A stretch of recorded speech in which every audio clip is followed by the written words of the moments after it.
There are a lot of factors which work through the Homa. Now, I can't be going through all that, there's no time for that. Basically, the Homas are a language for the unconscious. That is, you're simply participating there is enough. Sitting there and watching is enough, and hearing, engaging your senses. It is the message to the unconscious. Now, I'll give an example of the unconscious. Now, there is a tribe somewhere in Europe.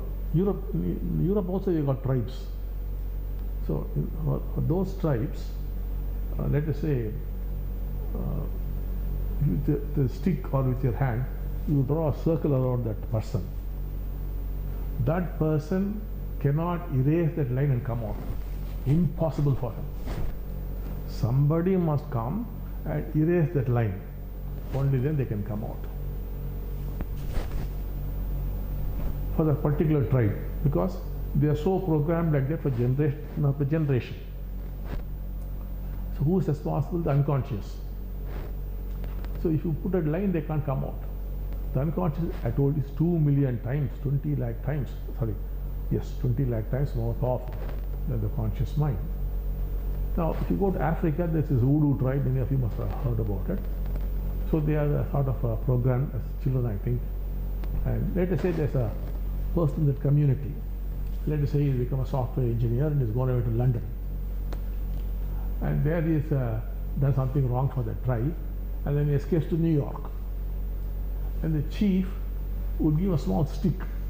He will tell him, go to New York, follow him wherever he goes, and he looks at you, point the stick at him, he will drop down dead. That's all. So this fellow will go to New York and be tracing him wherever it's possible. And then finally, if they come face to face, you just show the stick, and the fellow will fall down dead. No knife was put into him, no bullet was shot. Let us have the next flight and come back to Africa. That person is finished. Now, all this happens because of the unconscious. The unconscious is unimaginably powerful. There are people in Japan who went to under a waterfall to have a bath, and as they are having the bath under the waterfall, they are continuously chanting Sanskrit slokas. You have never ever heard a word of Sanskrit. There are a number of instances where Sanskrit flows out because it is in the collective unconscious. So the Homas have been going on and on and on for a long, long time. Not only we, in other countries also they're happening. There's a mountain in Sweden called Homa mountain where they do their own kind of Homas are there. The Native Americans do our Homa-like thing. And the Japanese do, which is much more ancient than the kind of Homas that we do.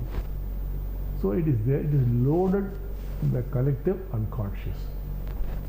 Now, we have to give a message to it. So all the chanting we are doing, all those arrangements are a message to the unconscious, which in turn strengthens the Antaryaman. The Antaryaman is empowered, and the Antaryaman carries out whatever, whether it's selling a property or buying a property or getting a job or getting married, all that Antaryaman is doing, but it also needs power. That power comes from the Havan. So that's how they work. There's a lot more to it. I think whenever we get time, we'll go into it. The whole mechanics, how all vibrations work, and so many things are there. To put it simply, it's a message to the unconscious, and the unconscious strengthens the Antaryaman, which in turn carries out whatever your sankalpa is.